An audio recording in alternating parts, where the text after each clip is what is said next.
Amén, hermanos. Leemos la palabra del Señor en Mateo 28, 18 al 20. La palabra de Dios se lee honrando al Padre, al Hijo y al Espíritu Santo, y dice así: Y Jesús se acercó y les habló diciendo: Toda potestad me es dada en el cielo y en la tierra.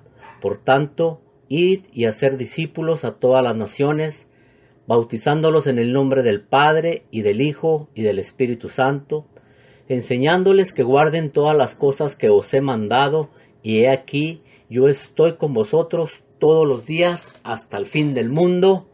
Amén y amén. Gloria a Dios, hermanos. Es muy seguro, hermano, que usted ya haya oído estos versículos. Estos versículos los conocemos como la Gran Comisión, hermano. Mire, le voy a decir una cosa.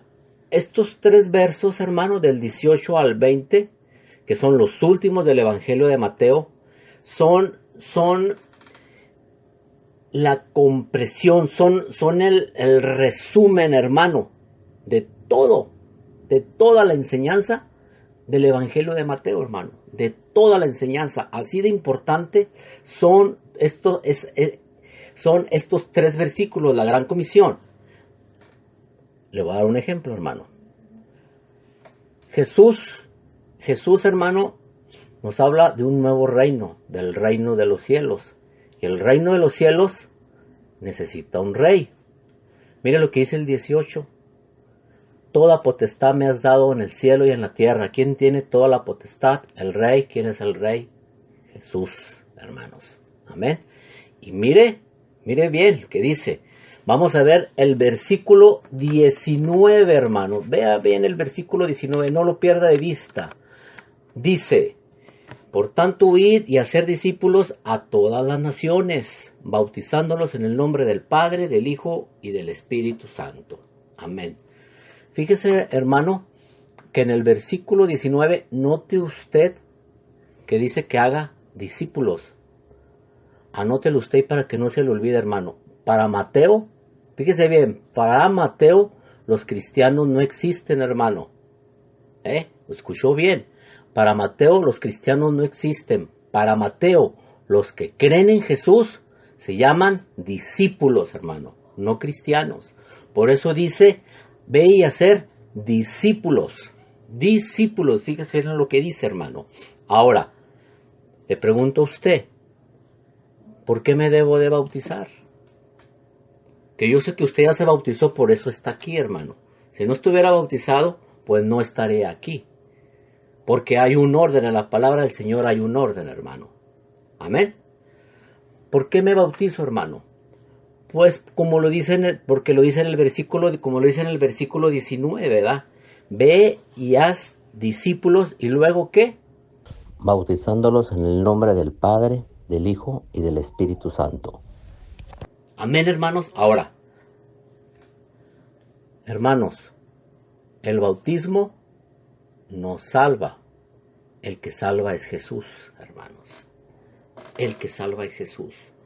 Nos bautizamos, hermanos, por un mandato que nuestro Señor Jesucristo nos da.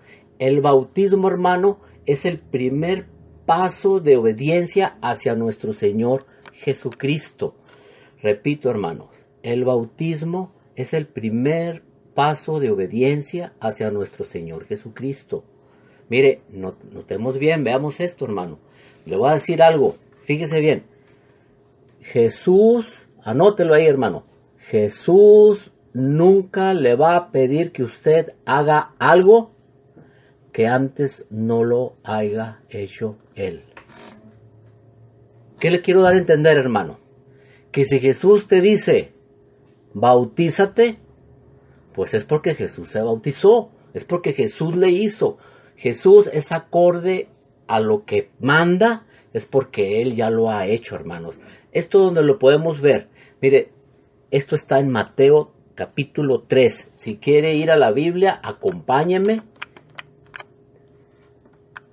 Mateo 3, versículo 13 al 16.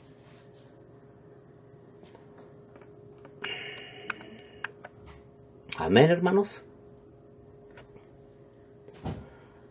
Amén. Mire, leo lo que dice la palabra, versículo 13. Dice, entonces Jesús vino de Galilea a Juan al Jordán para ser bautizado por él. Mas Juan se le oponía diciendo, yo necesito ser bautizado por ti, ¿y tú vienes a mí?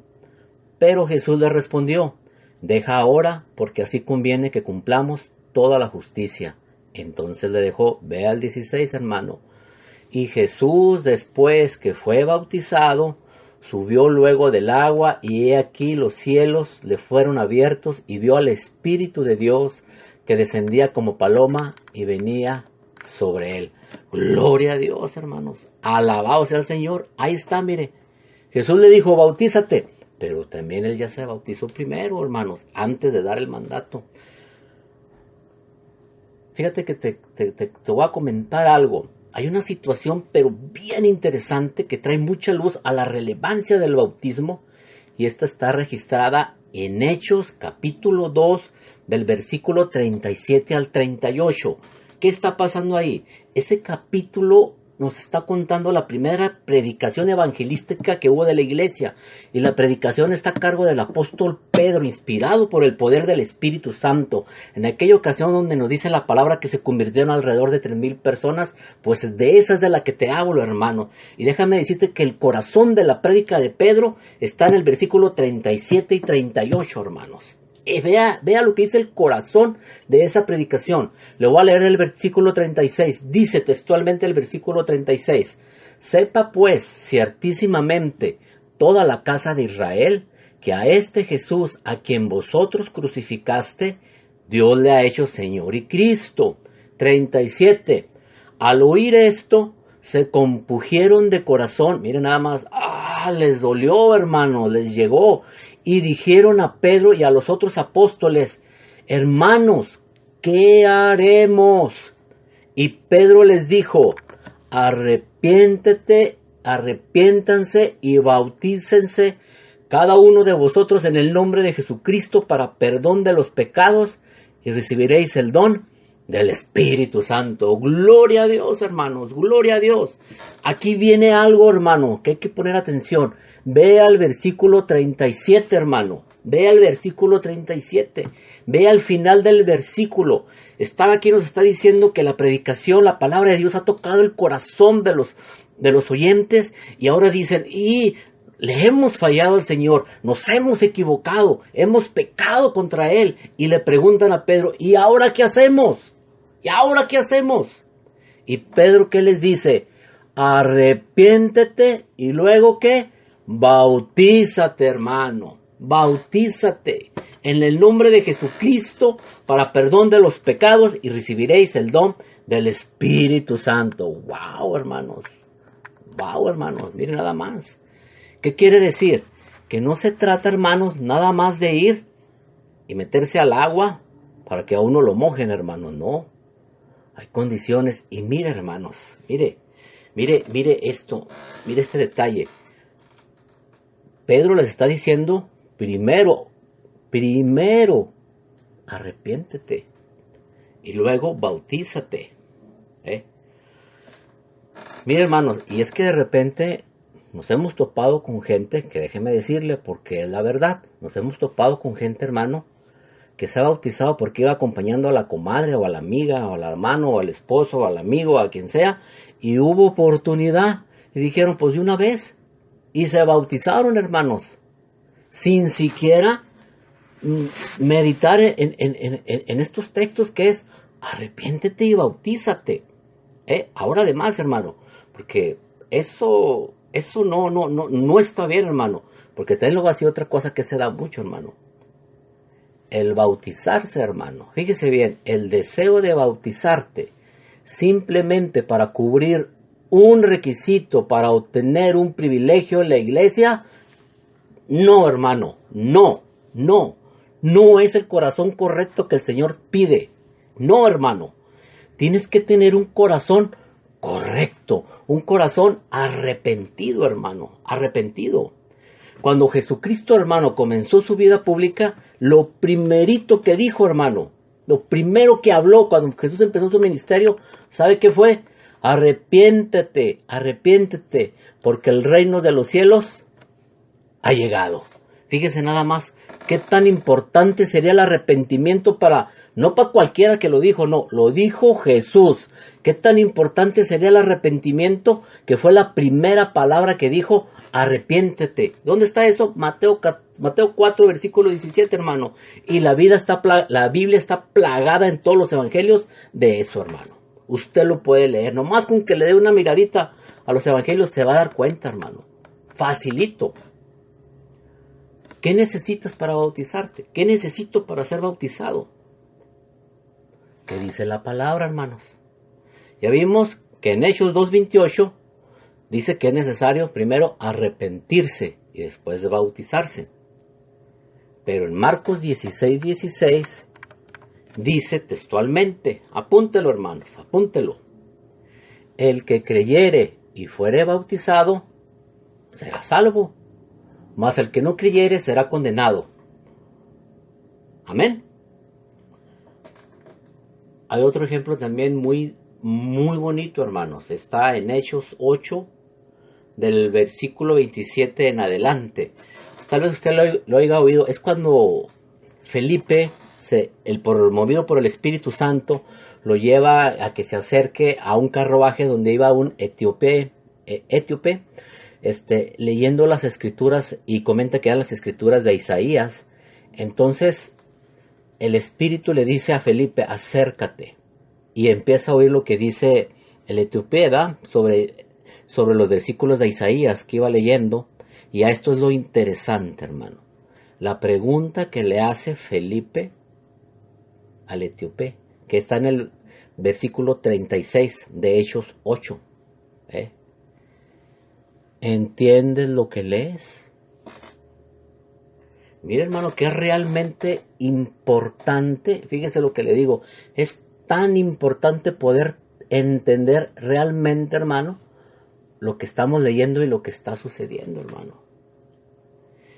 Y mire, y mire lo que dice, pues.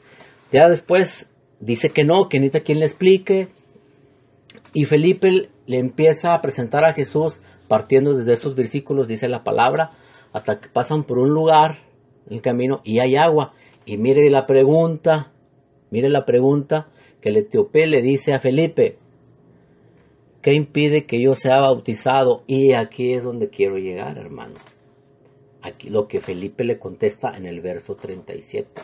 Mire lo que dice Felipe: si crees de todo corazón, bien puedes.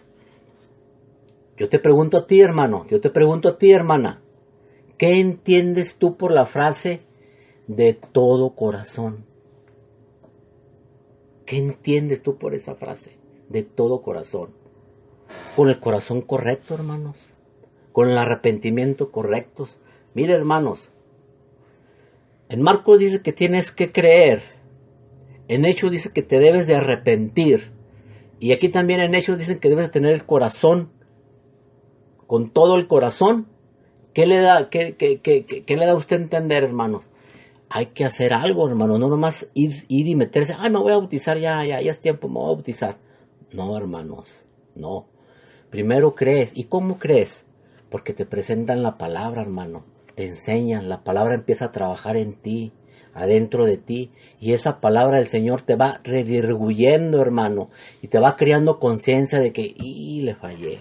Y fallé en esto. Y estoy haciendo aquello. Y empieza aquella, pues por llamarlo así de este modo, hermano, que es la realidad. Nos empieza a caer la venda de los ojos y empezamos a dar cuenta realmente que nuestro andar no era tan bueno como pensábamos, de acuerdo a la palabra de Dios. Y la palabra de Dios empieza a trabajar en cada uno de nosotros, hermanos. Entonces, cuando nos damos cuenta de nosotros, ¿qué empieza a haber? Un verdadero arrepentimiento de todo corazón, de ya no volver a fallarle al Señor. Yo decido creerte, y es el momento en que tomamos la decisión de ¿qué? De pasar a las aguas bautismales, hermano. Amén. Entonces, ¿qué necesito para bautizarme? Necesitas arrepentirte, necesitas creer, pero también necesitas tener la edad para que tú o esa persona que se va a bautizar pueda tomar la decisión de creer en el Señor. No que sus papás o sus tíos o los amigos tomaron la decisión por él. No, hermano. Que la persona que se va a bautizar tenga la conciencia, hermano, de lo que está haciendo. Que tome su decisión. Que se bautice el que cree. Amén. Amén, hermanos. ¿Me está entendiendo? Gloria a Dios, hermano. Gloria a Dios. Fíjese, todo eso que le estamos platicando, hermano. Ya todos lo vivimos porque ya todos nos bautizamos, hermanos. ¿Qué pasa cuando me bautizo, hermano? Amén. Colosenses 2, capítulo 12. Si quiere anótelo, hermano. No vaya ahí. Porque voy a correr un poquito para no extender porque el tiempo nos ha avanzado. Colosenses 2, capítulo 12, dice: sepultados con él en el bautismo, en el cual fuiste también resucitados con él mediante la fe en el poder de Dios, que le levantó de los muertos. Aleluya, hermanos. Con el bautismo, hermanos, participamos de su muerte y participamos de su resurrección por medio de ese bautismo, hermanos. Recordemos, hermanos, que el bautismo significa... ¿Qué significa bautismo? No, ni les dije, ¿verdad? Van a ir corriendo. Bautismo significa sepultar, hermanos. Amén. Bautismo significa sepultar. Mire, y aquí estamos siendo sepultados con él por medio del bautismo y resucitados juntamente con él. Amén. Amén, hermano. ¿Sí me está entendiendo? Por lo cual, hermano, el bautismo, ¿cómo debe de ser? Debe de ser de una inversión completa, completamente sumergido, hermano. Nada que sacó el dedito, o que el pie nada más, o la manita, o algo. Cuando eso sucede, hermanos, tienes que volver. El que está bautizando vuelve a meter a la persona al agua y la vuelve a meter las veces que sea necesario. Es que me da miedo, no le hace. Para adentro, hermanos, completamente cubiertos de agua, hermanos. Amén. Para que se cumpla aquello que dice sepultados. Sepultados es cubiertos completamente. Nada que un pedacito, no, completitos, hermanos. Amén. ¿Qué sucede también cuando nos bautizamos? Pues somos revestidos, hermanos. ¿Y eso dónde está? Eso está en Gálatas 3:27. Dice: porque todos los que habéis sido bautizados en Cristo, de Cristo estás revestidos, hermanos, como recubiertos, cubiertos por el Señor, cubiertos por su sangre. Amén. En 1 Pedro 3:21, hermanos, fíjense bien lo que nos dice este versículo. Este versículo dice que aceptamos el compromiso, hermanos, de tener una buena conciencia delante de Dios. Fíjese bien, una buena conciencia delante de Dios. Y esta salvación es posible solo por medio de la resurrección de Jesucristo. Cuando ya vas a bautizarte, hermano, ya vas con el firme propósito, hermano. Ya creíste en el Señor, ya te lo presentaron, ya te diste cuenta de en qué estás fallando. Y ya tienes en tu conciencia el firme propósito, hermano, de no volver a cometer los mismos errores. Con la gran comisión, con el versículo que empezamos, hermano, para terminar, en el verso 20... Te lo voy a leer yo, no es necesario que vayas para allá, si es que no lo tienes ahí, te lo voy a leer el verso 20, lo que dice. El verso 20 dice: enseñándoles que guarden todas las cosas que les he mandado. Fíjate, hermano, que estaba yo recordando cuando me bauticé, hermano, y así, hermano, como yo fui enseñado en su momento por el hermano Osmar Cotón, recuerdo que fue el que me dio la plática de prebautismo. Hoy, para la gloria sea del Señor, hoy nos toca a nosotros enseñarlos a ustedes, hermanos, para que ustedes más adelante enseñen a otros, para la honra y la gloria de nuestro Señor, para que el reino del Señor se expanda, para que el reino del Señor crezca. Alabado sea su nombre, hermanos, alabado sea su nombre. Y este es todo el tema, hermanos, referente al bautismo, hermanos. Amén. Vamos a pasar al siguiente tema, hermanos. La cena del Señor. Wow. Mire, hermano, cuando leímos, ahorita que leíamos en Hechos 8 sobre Felipe, sobre la pregunta esa de que ¿entiendes lo que lees? Fíjese que, hombre, toda la semana me trajo dando vueltas esa pregunta, hermano. ¿Entiendes lo que lees? Y vamos a leer acompáñenme por favor a Lucas 22, versículo 7 en adelante, hermanos, por favor. Vamos a entrar al tema de la cena del Señor. Y fíjese, hermanos, que es necesario, hermanos, es muy necesario poder entender, tratar de no dejar cabos sueltos y tratar de entender a cabalidad qué es lo que está pasando cuando estamos leyendo la palabra, qué es lo que está pasando, qué es lo que nos está contando. Cuando nosotros entendemos a cabalidad lo que está sucediendo, hermanos, podemos entender completamente el acontecimiento, lo que está pasando, la dimensión del acontecimiento, hermanos. Amén. Gloria a Dios. Bueno, dice así, Lucas 22:7 en adelante, dice: llegó el día de los panes y levadura, en la cual era necesario sacrificar el cordero de Pascua. Y Jesús vio a Pedro y a Juan diciendo: id, prepararnos la Pascua para que la comamos. Verso 9. Ellos le dijeron: ¿dónde quieres que la preparemos? Él les dijo: he aquí, al entrar en la ciudad os saldrá al encuentro un hombre que lleva un cántaro de agua, seguirle hasta la casa donde entre. Verso 11. Y decir al padre de familia de esa casa: el maestro te dice: ¿dónde está el aposento donde he de comer la Pascua con mis discípulos? Verso 12. Entonces él les mostrará un aposento alto ya dispuesto, preparar allí. Versículo 13. Fueron pues y hallaron como les había dicho y prepararon la Pascua. Y cuando era la hora se sentó a la mesa y con él los apóstoles. Y les dijo: cuánto he deseado comer con vosotros esta Pascua antes que padezca. Porque os digo que no la comeré más hasta que se cumpla en el reino de Dios. Verso 17, y habiendo tomado la copa, dio gracias y dijo: tomar esto y repartirlo entre vosotros, porque os digo que no beberé más del fruto de la vid hasta que el reino de Dios venga. Y tomó el pan y dio gracias y lo partió y les dio diciendo: esto es mi cuerpo que por vosotros es dado, hacer esto en memoria de mí.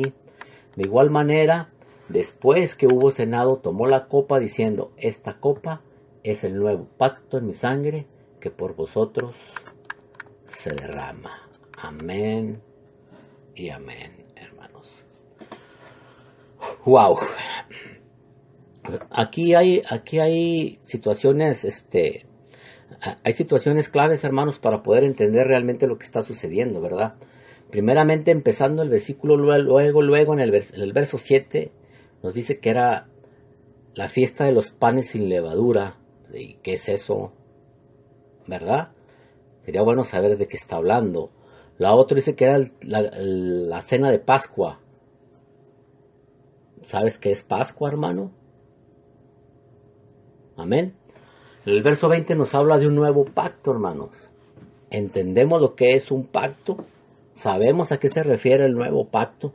Porque esto es de lo que trata este verso. Esto es lo que está haciendo Jesús. Es necesario saber por qué hace Jesús esto. Amén. El pastor se ha cansado de decir, nos ha repetido muchas veces, ¿qué es Pascua? ¿Qué es Pascua, hermanos? La palabra Pascua viene de la palabra Pesach y literalmente significa saltar o pasar por alto o por encima. Brincar, saltárselo. Eso es Pascua, hermanos, saltárselo. La primera vez que aparece la palabra Pascua aparece en Éxodo 12, del versículo 1 al 17. Si gusta y tiene tiempo después, léalo, hermano.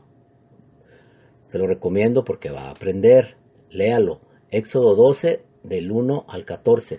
Que básicamente dice, hermanos, que cada familia debería de tomar un cordero macho sin defecto, y a la noche y al anochecer del día 14 debería de sacrificarlo o matarlo y asar su carne y comerla toda, y la sangre del cordero se pondría en el dintel de las puertas, en el marco de la puerta. La sangre, hermano, la deberían de poner, ¿sí?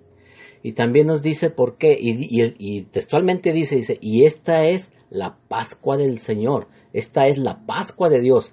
Esto es lo que Dios ordena. Y mire lo que dice el Señor, dice: la sangre les será por señal a ustedes. Miren, no pierda de vista esta frase. La sangre les será a ustedes por señal.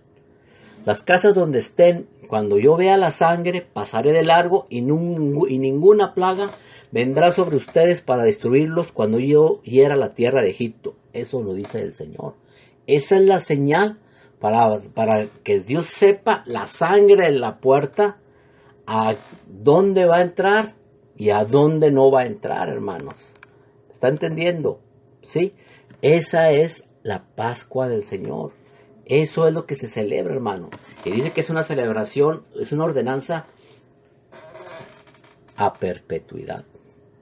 Ahora, si usted va al texto, Jesús está teniendo ¿qué? Una cena de Pascua. Ahí dice, una cena de Pascua. Una cena de Pascua está teniendo Jesús con sus apóstoles en los mismos versos que acabamos de leer ahorita, hermanos. Vea, en el verso 19 de lo que acabamos de leer, dice que dio gracias y tomó el pan y lo partió y les dio diciendo, este es mi cuerpo que por ustedes es partido, el cual representa el quebrantamiento del cuerpo de Jesús, hermano. Ahora bien, dice que era el tiempo de la fiesta de panes sin levadura. Esa fiesta, hermano, de panes sin levadura es una ordenanza que viene en Levítico, hermanos. No nos vamos a meter en nada de eso, pero son fiestas ordenadas por el Señor. Pero ¿qué significa la fiesta de panes sin levadura? En ese tiempo, hermanos, usted debe sacar la levadura de su casa para purificación. Fíjese lo que le digo. La levadura afuera de la casa para purificación, hermanos. Ahora usted, vea esto. ¿Qué significa levadura? ¿Qué decía Jesús? Cuídense de la levadura de los fariseos. La poca levadura leuda mucha masa. Todo eso decía Jesús. Eran ejemplos que Jesús daba de ¿qué? Del pecado, hermanos. La fiesta de los panes sin levaduras está hablando de un pan sin pecado, hermanos, de purificación. Fíjese bien, un pan sin pecado. ¿Qué decía Jesús? Yo soy el pan del cielo. Yo soy el pan que descendió del cielo. Jesús es el pan sin levadura, hermanos. Recuerde, Jesús vino a cumplir, hermanos, muchas cosas. Jesús es el pan sin levadura. Mire nada más, pues, ¿verdad? Y mire, hermano, vea esto, vea el verso 20. Vea el verso 20. Y tomando la copa, dice Jesús, tomó la copa. Dijo, este es el nuevo pacto, el nuevo pacto. Miren, hermanos, eso cambia la historia, hermanos. Es clave, es clave, es clave. Es clave. Vamos a ver primeramente, hermanos, ¿qué es un pacto, hermanos? Un pacto, rapidito. Un pacto, lo entenderíamos ahorita muy fácil. Es un contrato entre dos o más personas, hermano, donde llegamos a un acuerdo en común y cualquiera de las partes que falle en ella, se rompe el contrato. Eso era un pacto. Ese era un pacto. ¿Sí? ¿Qué pasó? Dios había hecho un pacto con el pueblo de Israel. Israel lo rompió, Israel falló, pero el Señor en su misericordia ahora promete un nuevo pacto y le tengo noticias. Esa promesa de ese nuevo pacto está en Jeremías 31, del versículo 31 en adelante. Usted lo puede leer si quiere. Ahí está el nuevo pacto donde Dios lo promete. Y Jesús en ese momento está sellando el nuevo pacto. Sella el nuevo pacto. Sella el nuevo pacto, hermano. Amén. Los aspectos, hermanos, los aspectos que cambian en el nuevo pacto, hermano, es el siguiente. Posteriormente, hermanos, antes usted sabe que se sacrificaban animales para buscar el perdón del Señor, ¿verdad? Pues ahora eso cambia. Ahora solamente hay un solo cordero, un cordero limpio, un cordero sin mancha, el cual es sacrificado único y suficiente una sola vez para todo el perdón de tus pecados. ¿Quién es ese cordero? Jesús, hermano. Gloria a Dios. Gloria a Dios. Gloria a Dios. Estamos entendiendo ya cómo va entendiendo, hermano, cómo se va enlazando lo del nuevo pacto. Jesús es el único cordero, único y suficiente, hermanos. Único y suficiente. Y mire, hermanos, le voy a decir algo que a mí me mueve, porque lo voy a decir, lo vuelvo a repetir. Jesús está teniendo una cena de Pascua, y una cena de Pascua tiene un orden, hermanos. ¿Qué quiere decir eso? Que primero se hace una cosa, y luego otra, y luego otra, y luego otra, y luego otra. Bueno, dentro de esa cena de Pascua, hermanos, está ordenado tomar 4 copas de vino, hermano. Y cada copa recuerda algo y hace referencia a algo. Mire, la primera copa representa la santificación, la segunda el juicio y la tercera copa representa la sangre del cordero en la puerta o redención. La cuarta copa es la de Elías, así le llaman. ¿Por qué le digo esto, hermano? ¿Por qué le digo esto, hermano? Porque Jesús y sus apóstoles tuvieron una cena pascual y para lo que se ve, por lo que cuentan las escrituras, ellos ya habían tomado las 2 primeras copas y cenaron, porque ellos cenaron. Mira lo que dice el verso 20, léalo, dice el verso 20, dice, Jesús tomó la copa. ¿Cuál copa, hermano? Si ellos ya habían tomado las 2 primeras. ¿Sí? Después de haber cenado, Jesús tomó la copa. Si usted va para adelante, ellos ya habían tomado 2 copas. Ellos ya habían tomado la copa de la copa de la santificación y la del juicio. Y ahora Jesús, cuando dice, este es mi pacto, el nuevo pacto, con la tercera copa, ¿sabe cómo se llama la tercera copa, hermano? Redención. Mire nada más. Redención, hermano. Redención quiere decir, te vuelvo a comprar. Eras mío, en un momento te perdiste, pero hoy te vuelvo a comprar. Esta es mi sangre, sangre del pacto. Mire, vamos a leerlo de nuevo, exactamente como dice ahí, hermanos, 20, hermanos. Vea lo que dice el 20. Y de igual manera que hubo cenado, mire, terminó de cenar, tomó la copa diciendo, esta copa es el nuevo pacto en mi sangre que por ustedes se derrama. Gloria a Dios, hermanos, gloria a Dios. La copa de la redención, hermanos, la copa de la redención. Así que, hermanos, viendo todo esto, hermanos, pudiendo entender a cabalidad todo lo que el plan de Dios, cómo vino Jesús y cumple eso y Él se convierte en el Cordero Pascual, siendo el único y suficiente, hermanos. ¿Cómo sella ese nuevo pacto, hermanos? Podemos entender la gran importancia que tiene tomar el pan y la sangre de Jesús. Acompáñenme a 1 Corintios, hermano, por favor. Capítulo 11. Del versículo 23 en adelante, como si en su Biblia tiene subtítulos, debe de decir ahí la institución de la cena del Señor. Amén. Dice 1 Corintios 11 del versículo 23 en adelante. Dice, versículo 23, hablando el apóstol Pablo, dice, porque yo recibí del Señor lo que también les he enseñado, que el Señor Jesús, la noche que fue entregado, tomó pan, y habiendo dado gracias, lo partió y dijo, tomad, comer, esto es mi cuerpo, que por vosotros es partido, hacer esto en memoria de mí. Versículo 25. Asimismo tomó también la copa, después de haber cenado, diciendo, esta copa es el nuevo pacto en mi sangre, gloria a Dios. Hacer esto todas las veces que la bebieres en memoria de mí. 26. Así pues, todas las veces que comieres este pan y bebieres esta copa, la muerte del Señor anuncias hasta que Él venga. Gloria a Dios. Hermano, ¿por qué tomamos la copa? ¿Por qué tomamos la Santa Cena, hermano? Hay gente que piensa que cuando toma la Santa Cena se salva. De veras, hermano, hay gente que piensa que tomando la Santa Cena ya se salvó, que sus pecados ya han sido perdonados. No, hermano, no. La Santa Cena, hermano, es repita conmigo, recordatorio del sacrificio que hizo nuestro Señor Jesucristo por ti y por mí.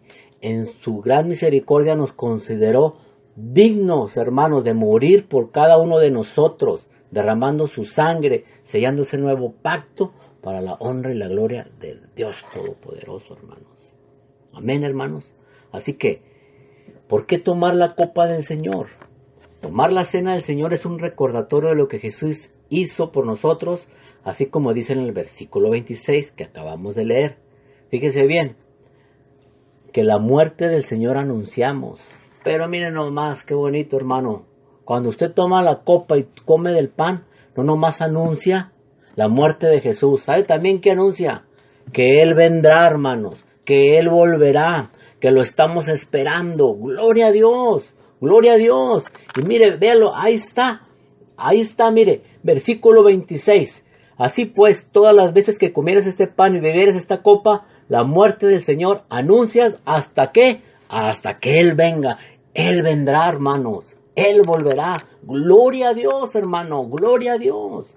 Así que, imagínense, hermanos, tomar la copa indignamente. Versículo 27. De manera que cualquiera que comiera este pan o bebiera esta copa del Señor indignamente, será culpado del cuerpo y de la sangre del Señor. Por tanto, pruébese cada uno a sí mismo y coma así del pan y beba de la copa. Wow. Y es que se nos da mucho, ¿verdad, hermanos? Así de repente que decimos, no, hombre, ahí el que debería ir es aquel. Dice, yo estoy re bien, hombre, mira aquel cómo anda. Aquel que vaya, aquel es el que lo necesita, yo no. Y ahí anda uno buscándole, no, mira, a mí, yo, tú, cada uno, tú debes de discernir el cuerpo y la sangre del Señor. Cuando te dicen discierne, es como si te dijeran, ¿entiendes? ¿Se acuerda de aquella pregunta? ¿Entiendes lo que lees? Haz de cuenta que dice discierne. Ok, ¿entiendes, hermano, lo que Jesús hizo? Semejante sacrificio, semejante obra redentora, hermanos. ¿Lo entiendes? Pues, hermano, no le quedes mal. ¿Cómo te atreves nada más a ir así, hermano? Tienes que poner tu corazón, hermano. Tienes que poner tu corazoncito. Dice la palabra del Señor, estemos a cuentas. Ponte a cuentas conmigo y yo te blanquearé. Trégale al Señor todo lo que traes, hermano. Antes de tomar la copa y el pan, lo que te está diciendo. Ponte a cuentas conmigo. Que a ver, ¿qué hiciste? ¿Cómo te portaste? A ver, ¿qué andabas haciendo? A ver, ¿qué andabas pensando? Porque mientras nos miran, podemos ser unos, pero cuando estamos solitos, ay, ahí, hermanos, ¿qué te dice tu mente? Ahí, hermano, ahí es donde eres probado, ahí es donde el Señor te está viendo. Ponte a cuentas con el Señor, discierne el cuerpo y la sangre del Señor. Amén. Seguimos, versículo 29, porque el que come y bebe indignamente sin discernir el cuerpo del Señor, juicio come y bebe para sí. Versículo 30, por lo que hay muchos enfermos y debilitados entre vosotros y muchos duermen. Si pues, mira lo que dice el 31, hermano, nos examinésemos a nosotros mismos, complete la frase, hermano, repita conmigo, no seríamos juzgados. Miren nada más, hermano, miren nada más. Debemos de examinarnos, hermanos, ir con el corazón, así como en el bautismo. Con el bautismo se recuerda que tienes que ir con un arrepentimiento y de todo corazón bajar a las aguas y participar en ese primer paso de fe, hermano, que es ordenanza del Señor. Ahora, después de eso, ya eres apto, hermano, para poder tomar la cena del Señor. Y mira nada más qué sacrificio, mira nada más qué compromiso, hermano. ¿Cuántas veces no le ha tocado ver usted en los servicios? Si es que le tocó alguna vez, hermanos, ver que pasaban el pan y muchas personas, sobre todo mamás, le daban la mitad del pan al niño. Mire, a mí me tocó ver que hasta le dieron un traguito de la copita, hermano. No, hermanos, no. ¿Sabe qué es eso, hermano? No saben, hermano, no saben lo que están haciendo, hermano. No entienden la magnitud y lo delicado de esto, hermanos. Gloria a Dios, hermanos, que hemos sido enseñados, hermanos, y que estamos siendo enseñados todavía. Para poder, con los que les toque a ustedes enseñar, hermanos, con la venia del Señor, los enseñen correctamente, hermanos. Amén. Eso no se puede hacer. Eso es tomar indignamente. Eso es tomarlo como a juego, sin importancia, hermanos. Lo que el Señor hizo por cada uno de nosotros. Amén. Beneficios de tomar la cena, hermanos. Confirmamos la fe en Cristo, Señor. Confirmamos la fe en Cristo, recordamos el sacrificio que hizo por cada uno de nosotros, hermanos. Amén. ¿Qué pasa cuando tomamos la cena del Señor? Nos incrementa y fortalece nuestro entendimiento hacia el sacrificio del Señor. Y es como un bálsamo, es como un refrigerio para nuestra alma creyente, aclaro, alma creyente, para el que cree. Porque déjame decirte, la cena es para el que cree, no para el incrédulo, hermano. Por eso cuando tú tomas la cena es porque ya te bautizaste, y como es la primer señal de que ya has creído en Jesús, por eso tienes derecho a tomar la Santa Cena, hermano. Imagínate la gente que se ha brincado todos esos pasos, hermano. Que Dios tenga misericordia de ellos, hermano. Es algo delicado. ¿Quién puede ministrar la Santa Cena, hermanos? ¿El pastor, hermanos? O alguien que él mismo designe.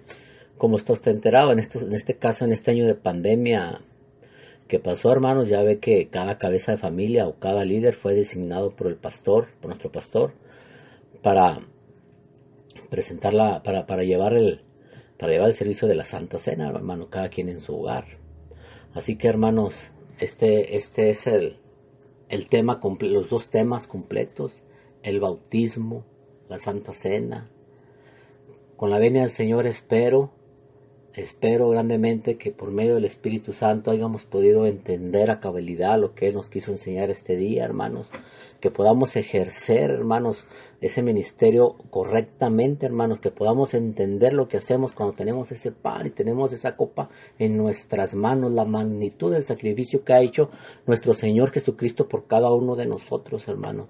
Mi oración para usted, hermano, mi oración para ti, hermana, es que el Señor te guarde, que el Señor te lleve, que haga iluminar tu camino, que a donde quiera que vayas prosperes, que donde quiera que pongas tu pie lo conquistes en el nombre de Jesús, para la honra y la gloria de Él, que te dé el discernimiento, hermano, para poder trazar su palabra, que sea Él hablando a través de ti y no la banalidad del hombre.